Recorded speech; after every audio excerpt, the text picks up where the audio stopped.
What's up, guys? Spiritual Lemonade back with my weekly video of everything that I listen to project wise, whether it be EP or album. This is everything from May 9th through this week that I've listened to. I'll kind of give a brief review and my thoughts on each project.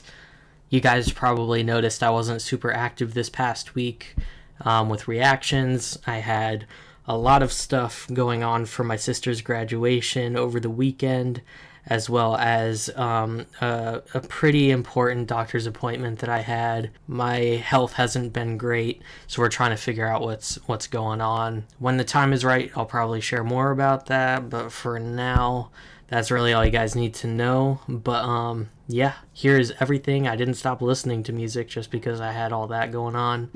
First thing is Child of God 2 by Forrest Frank. This was a follow-up to Child of God from last year, and I've only listened through once to this album, and in my opinion, as good as this one is, I feel like conceptually the first one was a little better. Obviously, there are themes that tie in from the first album in Child of God 2. I actually just today got the vinyl in. I had the pre-order for it. I don't know if you can see it right now in the video. But yeah, I got that. Let's see. There's 1, 2, 3, 4, 5, 6, 7, 8, 9, 10, 11, 12, 13, 14, 15, 16, 17, 18, 19, 20 songs on this. So it's another long album. The first Child of God was also super long. And yeah, I'm going to give it a spin actually tonight probably on vinyl, and I probably would have more to say after I listen again, but this does feature one of my favorite songs from Forrest Frank, which is Your Way's Better. I've listened to that several times. I know it's viral right now, but there are so many other reasons besides the viral part of that song that I really appreciate.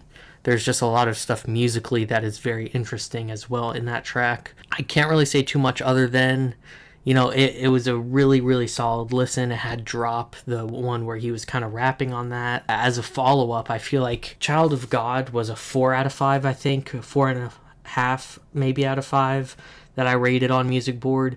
And I gave this a 3.5 just because I felt it fell a little bit shorter than the first album. Let's go to the next project. Let's see. Okay, next one is Doves by Next Mike. And this was a short EP. This was 5 tracks. I gave this a 2.5 out of 5. Next Mike is an artist that I've been listening to for a long time. Almost 5 years now, I feel like.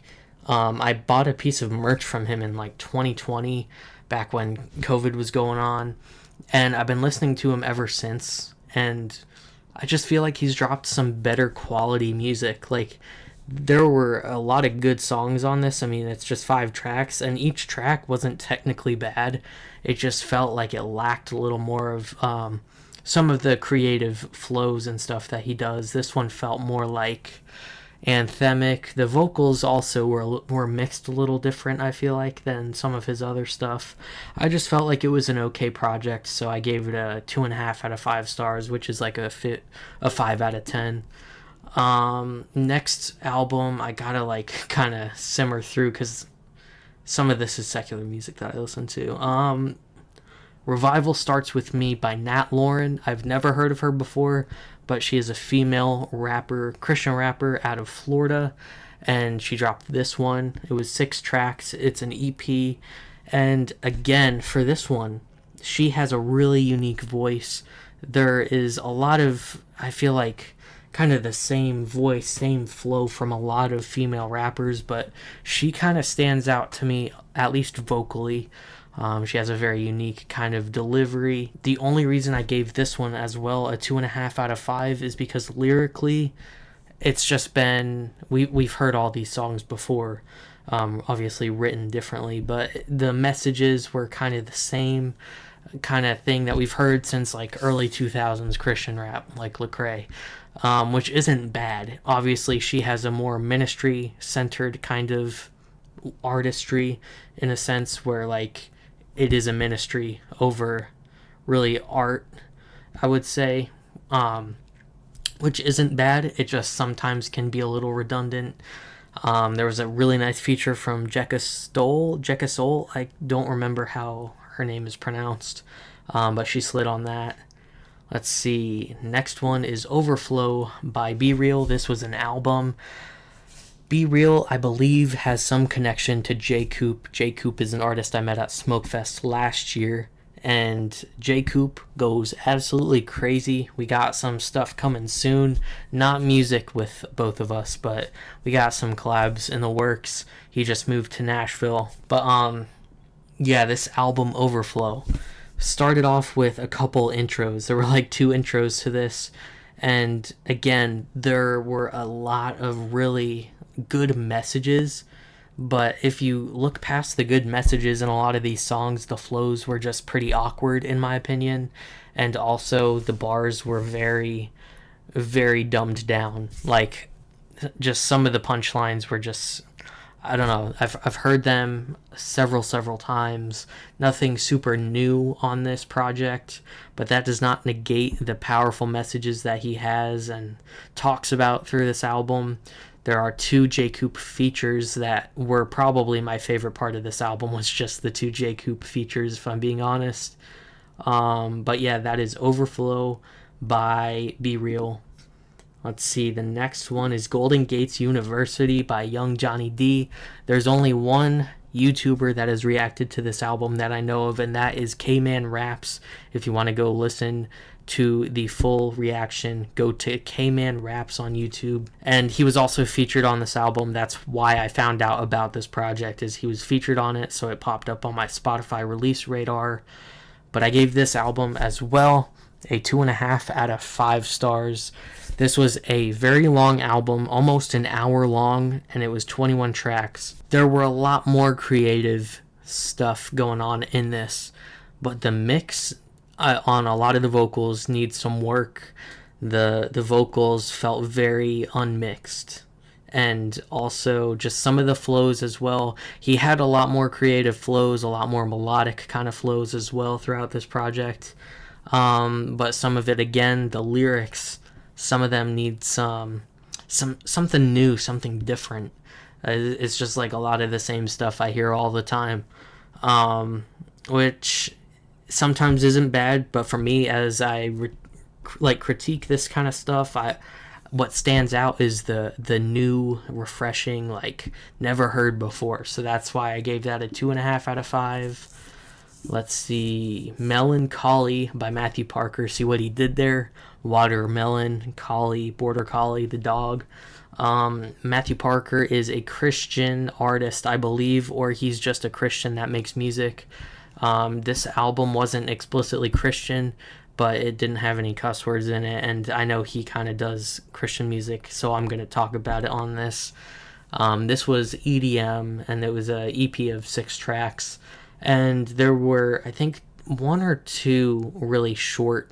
There was like one 30-second interlude on this, and then an intro. But for what it was worth, it was a pretty solid listen. I gave it a 3 out of 5. I've heard better stuff from Matthew Parker, but there's really nothing too crazy to complain about on this one. So it was just a nice 3 out of 5 star listen. Next up, we got Soul Brother by No Big Deal and Kato on the track. I listened to this project about 10 times before this even dropped. No Big Deal's manager emailed it to me on, let's say, I think it was Monday, the Monday before this album or EP dropped, and I reacted to it, and then before the album dropped, I just listened to it over and over again. I can't say this enough. This is probably my favorite EP that has dropped this year.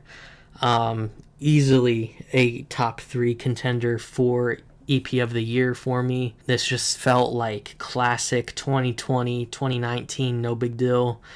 Just crazy beats, crazy bars, just having fun with it, while still making and creating really good sounding, good quality music. So I gave that a 4.5 out of 5. Pretty high rating compared to a lot of the other stuff I've heard this week. Next up, we have Presentia by Samu, Robles. I'm not sure how to pronounce it.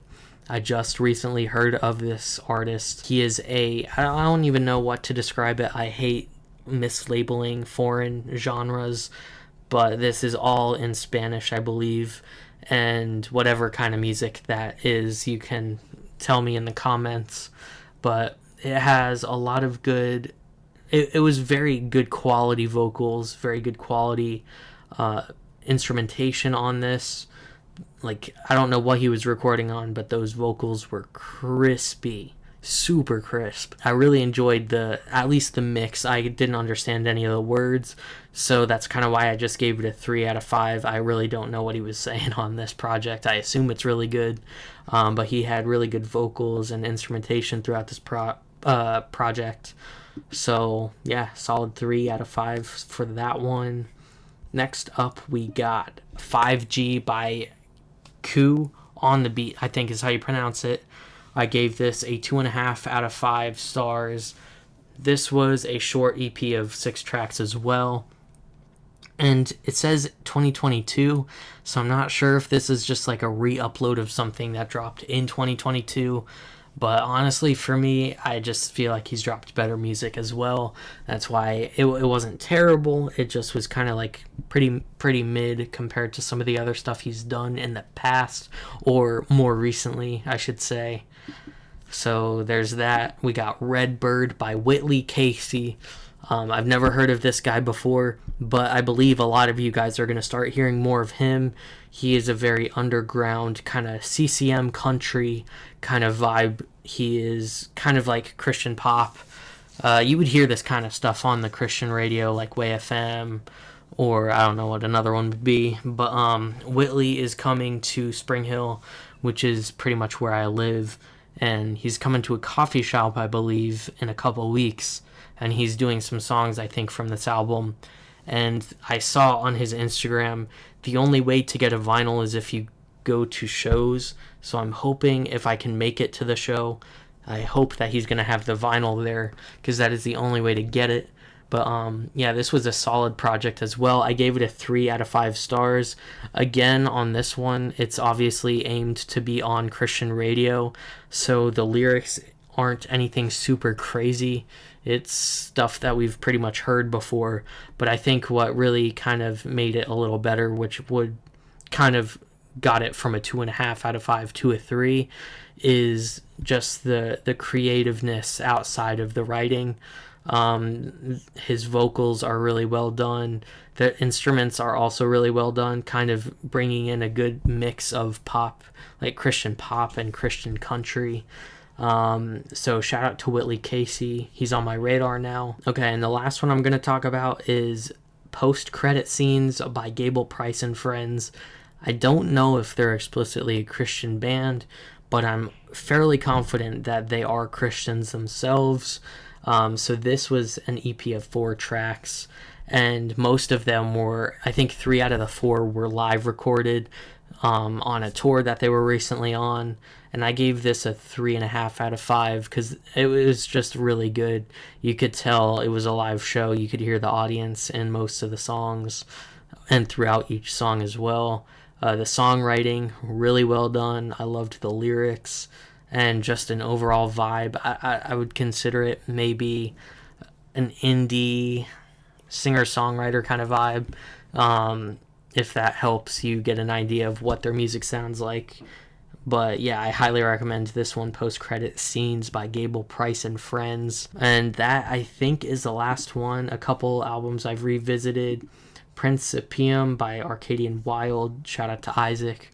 I just got dinner with him tonight and he recommended this, so I listened to it on the way home.